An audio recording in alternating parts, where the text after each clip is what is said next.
Thank you very much, Veronica. Good morning, everybody.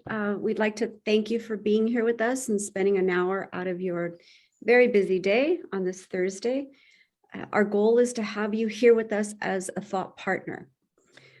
We want you to leave today with thoughts that have been exchanged, that you're energized, and that you have at least one immediate next step identified.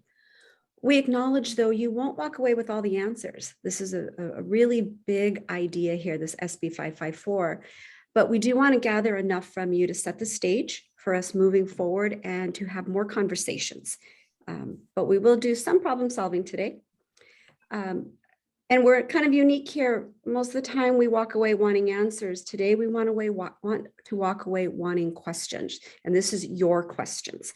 We want to know what you're experiencing. So again, we can come back around.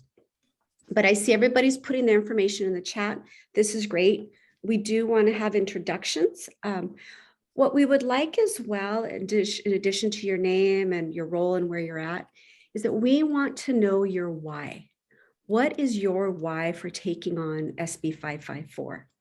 What is your why for serving our students? So if you would go ahead and add that into the chat along with your introduction, or just go ahead and pop it in if you've already introduced yourself. So yeah, thank you, Mariah, for already adding it to our shared document. Good afternoon, everyone. Thank you so much for taking an hour away from your busy work days. As Laura said, this might be unique in that we are collecting questions. If you leave with more questions than you came in with, that might be a good outcome as well. I'm Hsdhsc. I'm here in the East region of San Diego. And as you can see there, for what I typed in for my why, SB 554 allows us to provide more equitable access for our students and formally address the potential our students have. That's our big why down here. Today, I can't emphasize enough, we consider you as our thought partners. We hope that we can gather some facts, insights, questions from you, and then start thinking about those together. We would like to propose a bigger question toward the end of today's meeting that might lead us straight into a next meeting. And this bigger question is really what might come after SB 554, right? What is system-wide? What is the next thing we could do together? But to get to this bigger question, we would like to start with 3 smaller questions. And for those 3 smaller questions, we prepared a Padlet, as Veronica already mentioned. And when we go to this Padlet, you will see 3 columns to your left.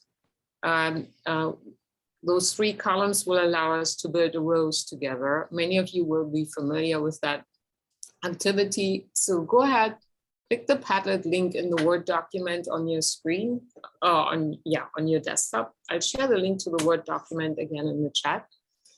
And when you go to the Padlet, you will see 3 columns to your left that allow us to talk about what works well already, where are our concerns, and where do we see potential. So go ahead, click that link to the Padlet. Take a moment to think about this individually. And then let's see what we can gather together. Laura? Yeah, so just to reiterate what Ute is saying is when you look at this Padlet, as we pull it up, we're really looking to hear what your successes are with SB 554. And this is really regardless of what stage you're at. Some of you might just be in the initial thinking part and identifying who your own thought partners are in this at your campus or consortia or adult school. And some might be a little bit more involved. So wherever you are in that stage, please go ahead and share what your success is. Secondly, what's your thorn? What's your challenge?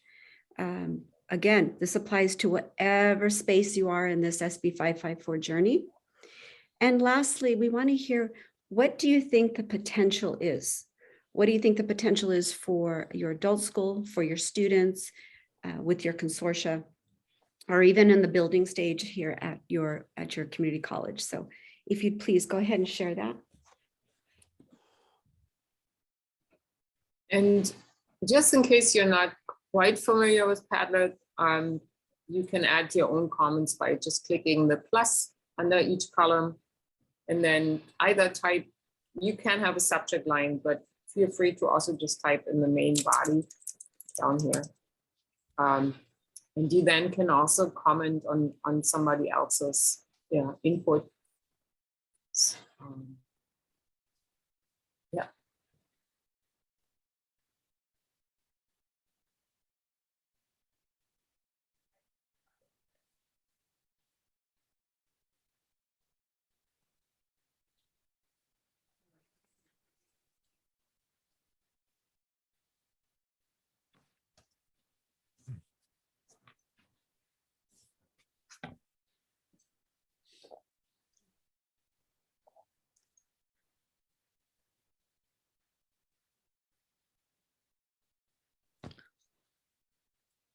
So if you, yeah, that's perfect. Feel free to add in any of those three columns that you see to the left.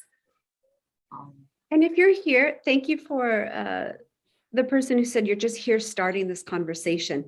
That right there shares a lot of information too with us. So if you find yourself in that place, go ahead and post that as well. So we really know, we know who our audience is, and we know as we move forward, what resources, what are the conversations that we need to have.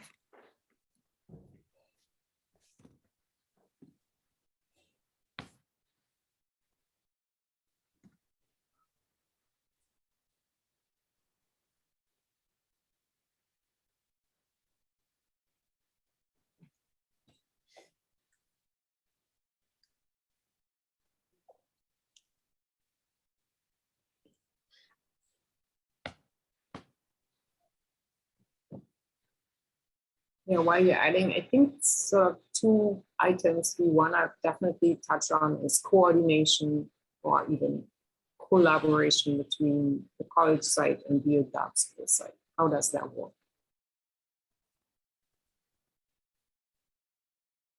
Yeah, definitely. That sounds like a common theme here.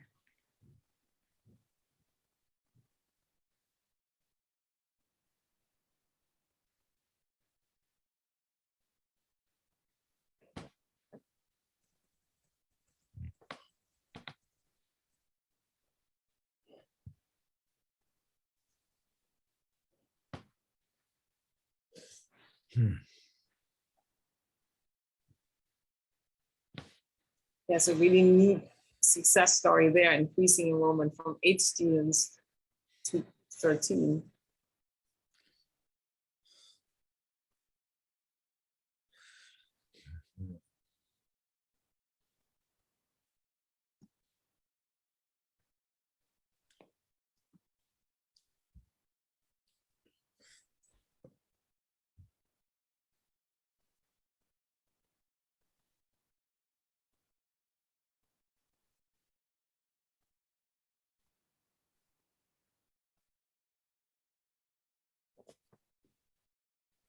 See so much of equity woven so deep in this. I appreciate that.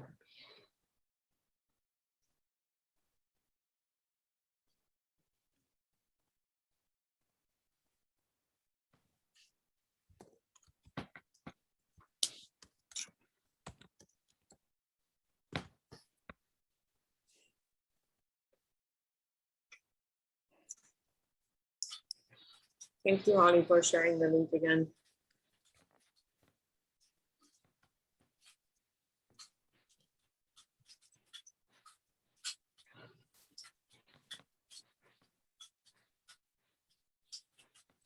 There's one here that talks about working with the consortia peers to improve the language. That collaboration and that partnership is really key in operationalizing every aspect of SB 554.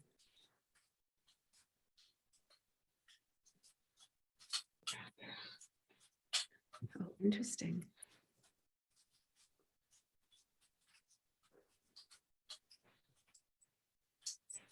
Yes.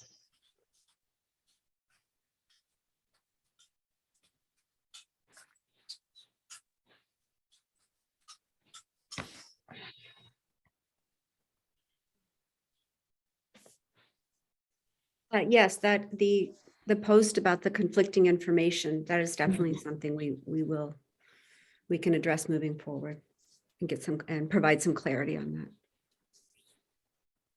So maybe let's give it a couple more minutes. Yeah. Anything for the first 4 columns that comes to mind, feel free to add it.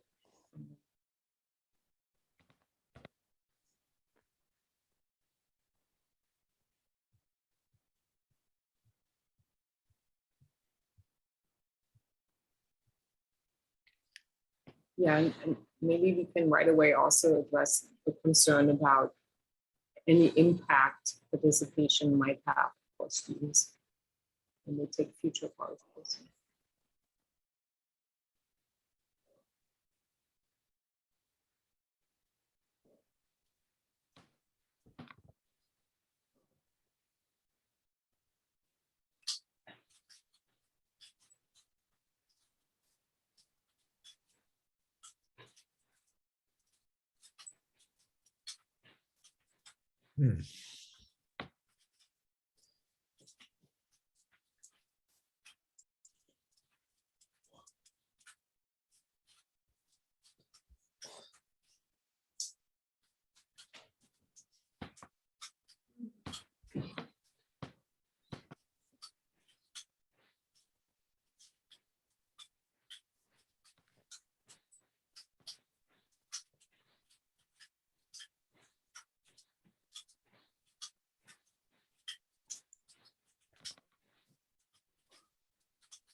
So I'm excited about the mix of thought patterns we have. Some of us are novices, some of us have quite a bit of experience already and awesome success stories to share. That will give us plenty of opportunity to also address some of the thorns. Maybe then explore together how we can expand that potential and move into next steps together. Laura, where do you think we should start? You know, I start here at the beginning. Some of the commonality that I see is just that initial connection part. So the running theme, as I said before, the running theme through this is partnership and collaboration. But in order to have that, you have to have willing partners, and you have to be able to identify who those partners are. Who are your partners, and really who are your champions within either your institution or your consortia or the adult schools.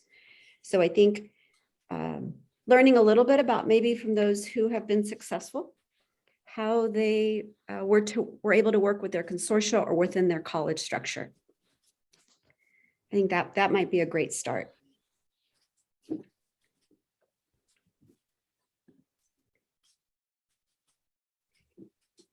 Does anyone want to unmute and share their success story and how they brought it about? That would be wonderful. Increasing. I can share a little bit. I'm Crystal from Clovis Unified. I don't know how a lot of people are using SB 20 or 554, because for us, we are allowing our students to take college level courses and also get dual credit. So if they take a world history class at the community college, they can get world history credit for their high school diploma at our school.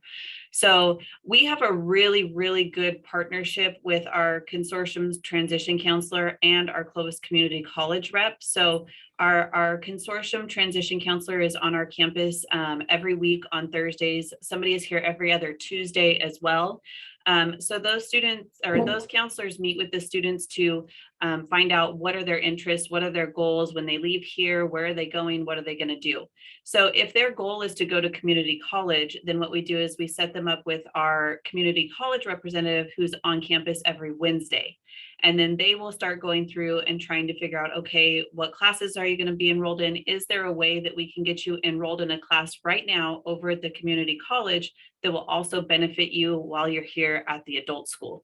So we have one student so far that we've really worked with. We've probably rejected probably 4 or 5 students because we don't feel that they are ready, and we don't want them to fail the college level course and then have that affect their financial aid later, because that could could be what happens, so that we make sure that our students do really understand that if they take that community college course and they don't finish it, or they withdraw, or they fail it, or whatever the case may be, that that affects their record permanently at that level. So that is a little bit scary. And for some of our students who we don't feel are as dedicated as they really need to be to do the community college, or they don't understand what the rigor is going to be compared to the adult school, we've just said we don't think it's a good option. But with the one student that we are allowing to go over there for summer school, is she's very interested in childcare. She's interested in child development. She wants to take classes during summer school, but we can also count them towards career or elective credits for her high school diploma. Mhm. So it's something that's a high level interest for her. It's not a boring class that she may fail. It's something she really wants to go over there and learn. And then therefore that will help her also get credits here towards her high school diploma. So that's kind of the experience and how we look at the SB 554. I don't know. I know some partnerships are looking at having a dual class where they collaborate with a class where the community college teaches it on this course. And we haven't really elaborated on that so much, as we're just trying to use it for what benefits our students here and what they want to do when they're done. Thank you. Yeah, thank you for sharing this. So I think you bring up some very important points that this type of enrollment, dual or co-enrollment, should be done very intentionally so that it can benefit the students in any which way possible. And some of that might also entail, or should entail, that there are supportive structures around this process so that the student can work with a counselor or with student services, whomever we dedicate to that type of process. The advantage of SB 554 is that it's under special admittance, right? So that the tuition is waived, so that the student does not have to pay any tuition. And the expanded support system that some of us have already integrated is that we also found ways to waive other fees that a student might have to pay. So for us, for example, in the East region, we were able, with our partners, adult school and colleges, to waive book fees, material fees, student health fees, student center fees, all of that, so that it's a truly no-cost experience for our students who are taking high school classes or high school equivalency classes at the adult school, and a credit-bearing course of their choice at the colleges. Laura, do you want to chime in? Yeah, I think based on what Crystal said, the two takeaways that I have from there are having that transition counselor, whether that transition counselor stems from the consortia or a counselor maybe on the college side. But even equally, because we have 4 adult schools in our district that we work with SB 554. And I do find that those adult schools that have counselors, as compared to career techs, but have a full counselor within their campus, tend to be the most successful at enrolling students. And the students tend to be more successful as well. But I think it's because there's, we really work on student support services on both sides. But the other takeaway that I heard from Crystal was the onboarding piece and being selective with who comes in, which can go different ways. I mean, that selectivity can, there's caution. We have caution with that. That said, I also have my one adult school that has put some parameters on the students that come in, and they're proving to be the most successful. And those parameters could be simply as having 1 semester under your belt at the adult school. So you really learn and get acclimated to returning back to school before you come in. Crystal, is that what you're finding? Yeah, I think that's a great idea, because what we find is that, this is new for us. And so we've gone into the classrooms and talked to the students about it. And of course, everybody's like, oh, I want to do it. I want to do it. I want to do it. But yet they're just barely trying to come back to school. They haven't been in school in 10, 15 years. They have families, they have jobs. And so we try to get them to understand that don't overwhelm yourself with this new process. Just come and get used to being back in school. Can you handle just the regular rigor of an adult school, which for us is very different than the rigor of a community college? So if a student, for me, when I go through and do those evaluations to see if a student's really truly capable, I look at their whole situation. So it's not, it is a true it's a student by student. It's not a wraparound for all students. A student will come in and meet with me and we go through everything. What does your family schedule look like? What does your job schedule look like? How many hours are you putting in at adult school? Are you doing the online program? Are you doing classes on campus? So it really is looking at the student, and do I really feel like they will be capable of handling that added piece? Which a lot of times, if I don't know them yet, I have to wait, like you said, a term or two to make sure everything they are doing here is going to help them or benefit them going over to the community college.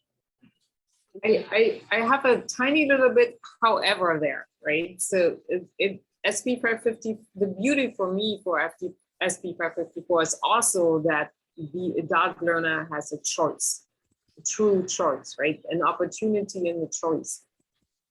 So we also do these one-on-one conversations with the students. We evaluate the overall situation, their other responsibilities and roles.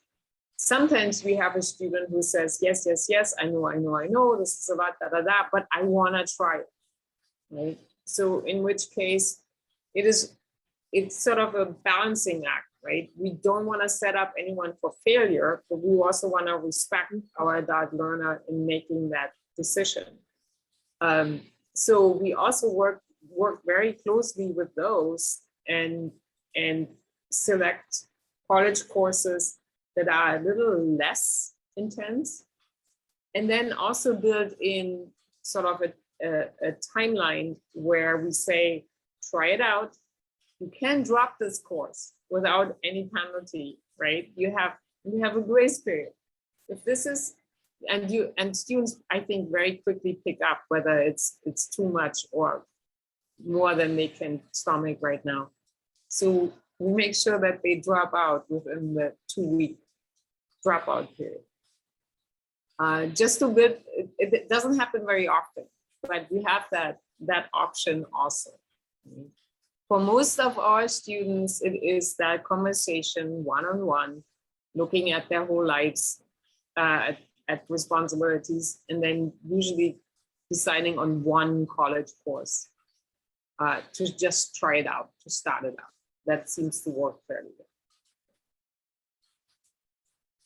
So Ute, I'm going to take a quick step back here because we have a question from Francisco, which really it addresses policy and ed code.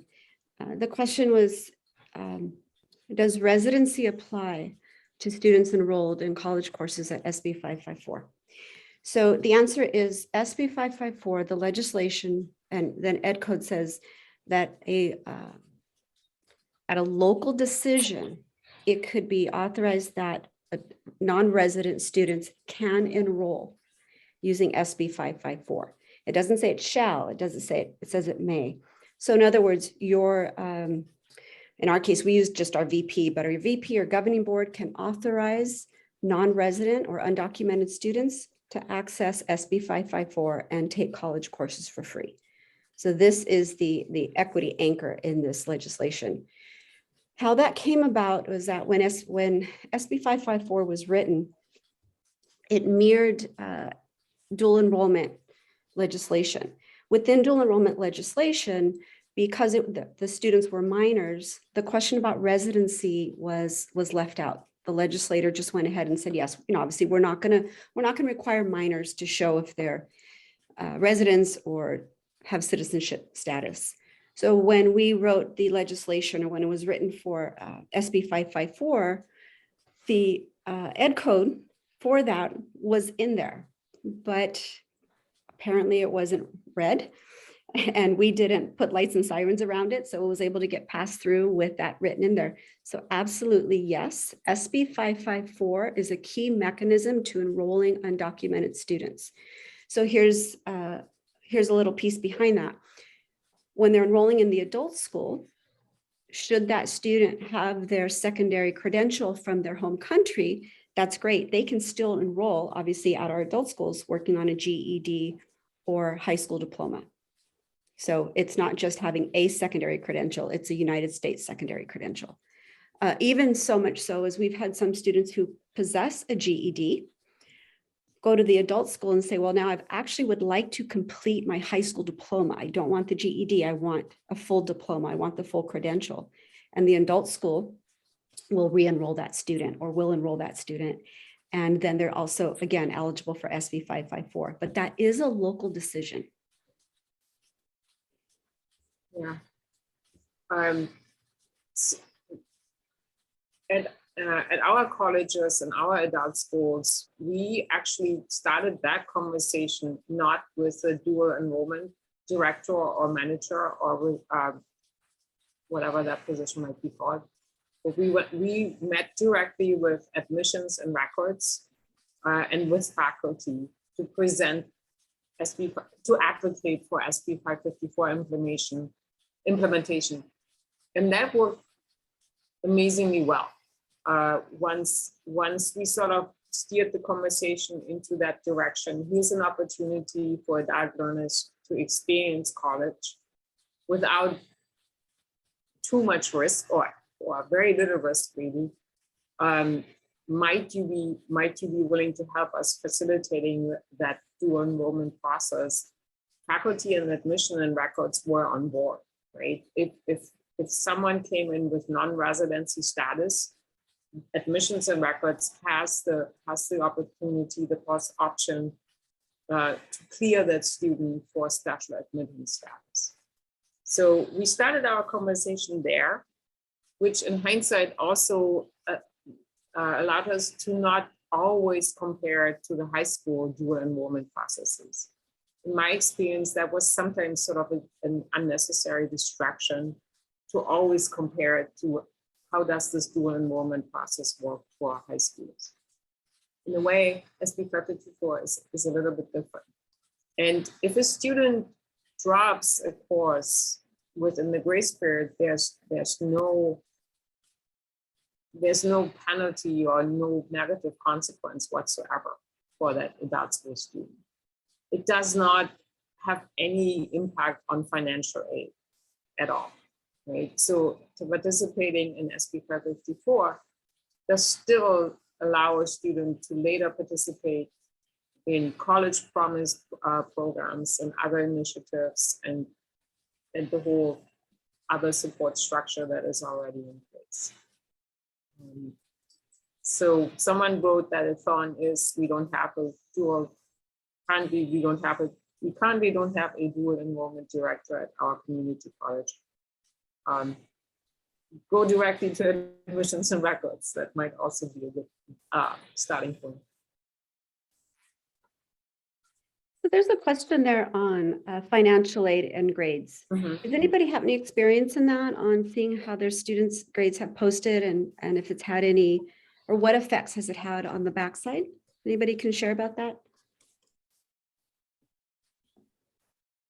The only thing I know about the financial aid piece, or so what I've been told, is that if a student does decide to take those courses at the community college and does fail them, when they do attend college later or they go to apply, you have to maintain that 2.0 average to qualify for financial aid. So if it does drop your GPA below a 2.5, then it could affect whether or not you could get financial aid in the future. I think I would agree with that in our experience. We do work very hard in reaching back out to students who may have not been successful in a course and helping them to repeat that course if necessary. Yeah, we have a dedicated transition specialist, support specialist who stays in very close contact with our cohorts, our SB 554 cohorts, so that we can make sure that either they drop out or they switch from letter grade to pass fail option, right? So that we can avoid these scenarios wherever we can. But really it starts with the conversation before all of that. Is this a good fit? Does that match your other responsibilities? Can can you take on this additional workload? If so, let's make sure that all the support structures are in place. So in that respect, we did not have any negative experiences that it impacted somebody's financial aid. Not yet. Maybe we can avoid that throughout. There was another question we have here. Oh, MOUs. Has anybody had experience with building MOUs between the consortia or the adult schools and the community colleges?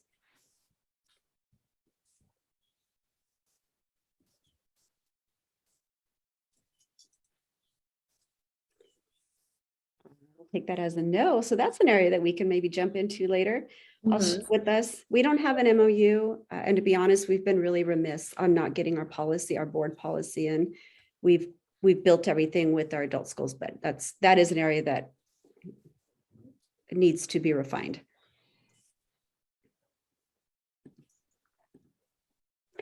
Ute, I'm looking for the ed code that allows for non-residents to participate. So if you want to go ahead and jump in, I'm gonna be finding this here. Yeah, so I wanted to come back one more time to this. It's the coordination is sometimes challenging. I would very much agree. It can either from the adult schools or the colleges. When we started this conversation, we took almost 9 to 10 months to build that buy-in on both sides. Right? Our students were champions right away, but we took that longer time to have meetings with faculty, meetings with admissions and records, meetings with student support services on our college campuses to really also facilitate a conversation among faculty and then between faculty and instructors at the adult schools so that we all understood who does the work, who would take on how much responsibility. For us, the colleges were mostly concerned that this could add more work to admissions and records, and they're one person dealing with special admittance. We assured them initially that we're not talking about hundreds of students here, but rather a smaller group of students. That helped a little bit the conversation. And then we also guaranteed that we would do the preparation with the students. Right? So we committed we promised the college side that we would prepare our students in ways that would have them college ready. That is a promise we are working very hard on. It's not easy, as you may know, but that did the trick. So we showed a lot of commitment from the adult side. There were some adult school teachers who were worried that we would set up students for failure. That has not been the case. Some of the faculty concerns were that this would be too much for students, that there was a very general concern, your adult school students are not ready for college, period, which was a generalization that needed correction. We shared with them our syllabi, our course outlines, and how rigorous high school diploma, high school equivalency programs are. That was an eye-opener, right? Some faculty just didn't really know what happened at the adult school and how these programs are structured. Some faculty were concerned that it would add to their workload. And then some were concerned about whether our students were ready for blended learning or remote. We started that during the pandemic. In our case, that was easy to explain. We are using Canvas at our adult schools as well. So our students were already familiar with Canvas as the learning management system. So I think, yeah, that was probably where our faculty's concern were. How do you measure or determine whether students are college ready? That's a really good question. we in two ways. It's really, we do outreach for this special program. Students have to meet with a transition specialist and do a type of intake where we look at the students' life and work responsibilities and ask them to share with us how they manage their time. And that question in itself is usually already an indicator whether someone is ready or not. And then we look at where are they at in the high school diploma process, and which college courses are they initially interested. And from there, it usually breaks down into recommending take one college course, not three that you want. You can always come back into SB 554 the next semester. So we also use CASA's testing, right? But that's just one score, that's just one number. It's more the conversation with our transition specialist and the student being able to map out for us their responsibilities and their time management skills. And Laura put in the ad code. No, in a moment she will. Yeah, I put in an assembly bill number from 2016 that does allow a college to collect apportionment for those non-resident students. So which is key in the whole piece really on being able to sell to our leadership of the importance. I mean, obviously the equity piece is there, but it is one more way. So we can receive that apportionment. Give me a moment. I'm looking for the exact ed code. So one, Kathleen, one more item for us, and that was one of those moments where SB 554 was really a catalyst for much broader conversations. We created a brand new academic program, ASE program class that for accelerated learning that we are thinking about making that class a prerequisite for participation in SB 554. The student it's a 4-week class within the academic programs. The student can earn 5 English credits towards their high school diploma. And when they complete those 4 weeks with an essay, we evaluate that essay and then count that essay as prerequisite met for participation in 554. This accelerated model has actually rejuvenated our high school programs. We have now students interested in completing the high school diploma because we offer this faster accelerated 4-week class. With the add-on, you can then also explore college for free. Right? So it actually turned out that SB 554 got us out of our box and into rethinking some of our academic programming.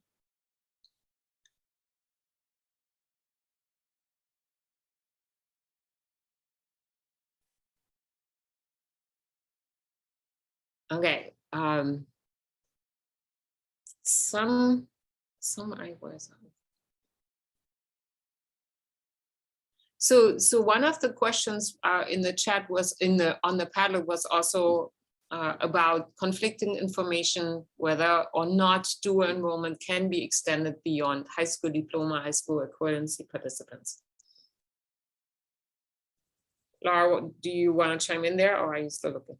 You're still looking. Okay. You know what? Tell you what. Why don't we'll come back to the Francisco. I will definitely get you that ed code information. I have to read into it a little bit though. So say that again, Ute, I'm sorry. So I think we want to address that question. Can SB 554 be extended beyond high school diploma, high school equivalency participants?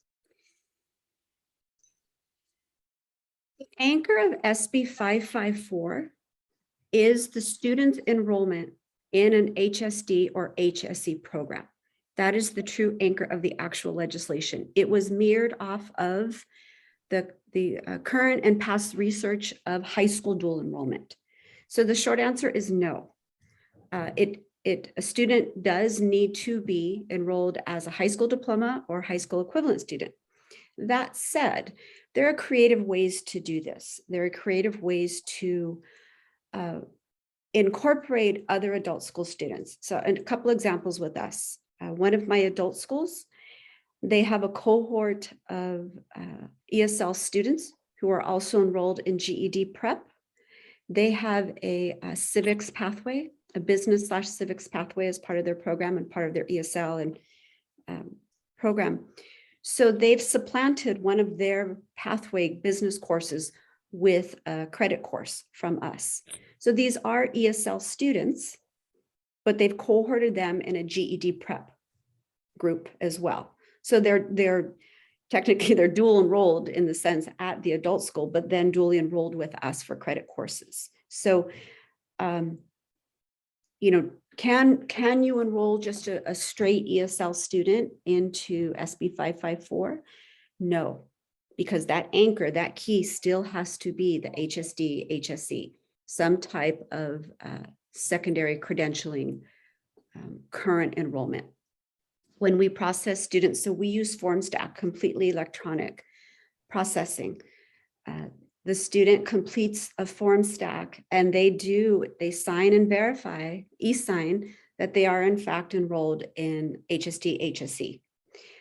That automatically moves to the adult school designee, and they again have to verify if that student is enrolled. Once we receive those verifications, we're good. I don't need to know what program, I don't need to know what they're taking, but I can share these forms. I do need to have that student enrolled and verified, period. And this is auditing. So this is where we have such a close relationship with admissions, is admissions needs to see our form stacks with all those verification, because when we get audited, when we get our yearly internal and external auditing, they need to see all of that verification because the legislation is anchored within that structure. I'll pull up, I will share a link to my forms. Actually, we go live. Oh, I'm going to give you my summer form because that's currently open. So Mariah, I see you have a question. I'll get to you right away. I just wanted to add that this is, I mean, the intention of the bill is really, right, to encourage students and support students in completing a high school diploma or high school equivalency and sort of tracking towards college. So I think that is an important intention to address and acknowledge, right? There's the idea is to accelerate that experience, that degree or high school diploma completion, and then also have an entrance way into college. So we want to be mindful and careful what the bill says, and not risk that this special admittance opportunity is taken away from us. But at the same time, it's also on us to explore it to the fullest and use it as an equity tool, right? So it helped us to rethink acceleration in our high school diploma programs overall. It also helped us to rethink, if you will, co-enrollment within an adult school, right? Why not have an ESL student take ESL classes and ASE classes at the same time, right? Why not restructure an existing ASE class to better meet the needs of an ESL student?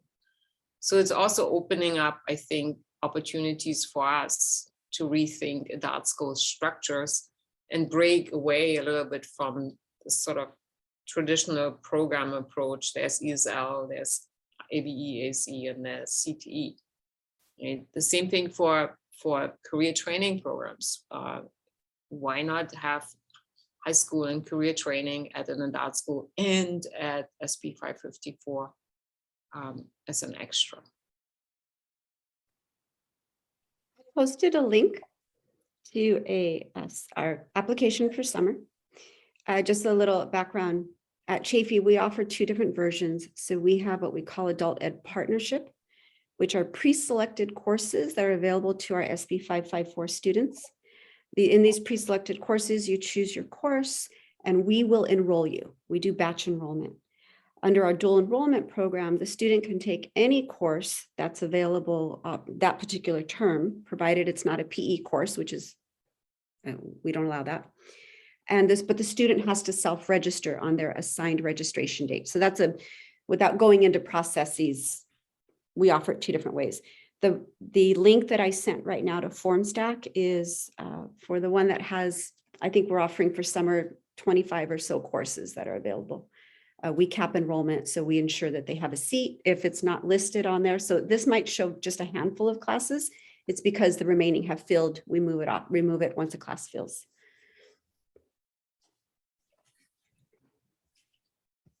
We had Ute, we had a question from Maria.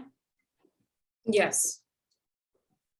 Hi, thank you. I will lower my hand.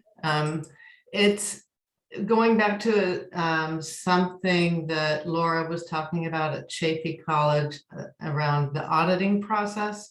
And I was curious if the actual concurrent enrollment form serves as the verification that the student is enrolled in the adult school, or whether you need additional information or if that suffices. No, it does serve as that verification. FormStack, it allows a workflow. So if you are that, let's say you are that adult school's designee, my FormStack, or when the student submits it, it goes directly to your email, to your work email. You get notified, you verify it, and it is automatically routed back to us. So because we have control of the structure and we have the recorded name, so we only allow 1 designee per adult school, that it's all tracked, and that suffices to meet any of the auditing standards. Okay. One last piece of this question is, does the student have to be enrolled in the adult school before the start of classes at the community college? Yes, I would think Yes. so. Yes. Okay. Yes. And I think So I have my questions answered. Thank you very much. we have 10 minutes left, and I want to guide us to the last part of our conversation today. Down here in San Diego, we are not quite as advanced as Laura. We are still dealing with mostly PDF forms that are fillable and then submitted to the college's admissions and records. But the process is the same, right? We review with the student has to complete an SB 554 application form. That form is approved by our program director, and then admissions and records can start working. So we collect those PDFs for auditing purposes. So let me switch back to our shared documents and to where we are at 12:50. Some of you already put in some next steps into the Padlet, pilot this program, start the conversation, test it out. If you have more next steps to add to the Padlet, please add those there. We have a question for you all. Back to our big questions, what comes next? I think we would like to continue this conversation. If you are interested, you can type your name in the table underneath with your contact info. And anyone who wants to come off mute and share what their next steps are, that would be wonderful. I'm going to answer Linda's last question here, and she's Oh, yeah. asking if there's a time limit for adult school Hsdhsc students to complete their secondary credentials while enrolled in dual enrollment. The answer is no, there is not. By nature, a student working on their HSD will complete those requirements more quickly when they're dually enrolled, because obviously if the adult school is allowing for those units to meet some of their high school requirements, it narrows down the time. For the GED students, Again, if a student is actively participating and prepping for their 4 tests, they'll do it in a somewhat timely manner, but technically there is no time limit. So if it took 2 years for that GED student to complete those GED requirements, they can essentially be enrolled in adult dual enrollment for 2 years or 2 months or however long that takes. But no, within the legislation, there is no time period, no time frame. And that excites me every single time we talk about it, because that is equity, right? And it allows someone who starts as a non-resident to collect the time it takes to move into resident status. So if utilized in smart ways, this can be such a powerful tool for our students and support them on their journey. As we close out, this Padlet's going to be open. And so when we walk away from here, you still have time to add whatever your thoughts are and your successes, your thorns and your buds. I'll share a quick success with us, which is just internal in the college. We now have it changed where our adult ed students can now be part of our honors program. Previously, you needed to be full-time, but by nature of being a special part-time admit, you're capped at that 11 units for a student. So our honors department is going to now allow our students to also be honors. So in the mindset of setting up an equity-based program, there's this other piece, there's this potential of taking it much further and using SB 554 as the floor and not the ceiling, and to really build on that. So just some of our roses and some of our buds all kind of blended in together. Yeah, I'm gonna add to exactly that. We had one student who was able to complete all his prereqs through college courses to join the allied health program. That was wonderful. The thorn was that he then had to move out of our area, and SB 554 is usually a partnership between a set of adult schools and one college. So he had to move to another college, and that sort of made it harder to have him move into the same position where he could utilize special SB 554 a bit longer. So we need to find a way to make this work across various colleges eventually. We're almost out of time. I want to thank everyone for staying with us for this hour and sharing your roses and the buds and the challenges. Thank you also for those who want to continue the conversation. And yes, as Laura said, feel free, do add more to the Padlet. Laura? Yes, again, thank you. And this is, it's a big journey taking on SB 554, but it's one of those that all the work that is built into it will never be regretted. We've had some pretty amazing success stories. If you go back into the link for the form stack that I sent, if anybody wants to complete it, please do. What you can do is just email me and let me know so I can delete it right away so we don't enroll you into a class. Or when it asks for a student ID number, actually just do 1, 2, 3, 4, 5, 6, 7. And I'll go ahead and delete those because that way you get a truer feel and then the emails that you receive on the back end and what have you. But if you do it in the next little while so I can just go in and make sure that I can clean it up. So, but please feel free. And again, thank you so much for spending a Thursday with us. All right. Thank you, Laura. And thank you, Ute, for today's PLC, as well as the TAP team and High Road Alliance for being with us this afternoon. And thank you all for joining us. We have put in the chat the evaluation for this particular PLC. So if you do not mind, just take a minute or two to complete the evaluation to let us know what you thought about this conversation this afternoon. And if there are other areas that we could potentially address when it comes to this particular topic. We've also put in the chat a notice about our next webinar, as well as registration for all of our upcoming webinars, which the next would be on our adult education pipeline and the latest build 5. So that will take place next Friday, April 29th. But again, thank you all very much for your time and your participation this afternoon, and we look forward to seeing you all soon. Take care, everyone. Thank you.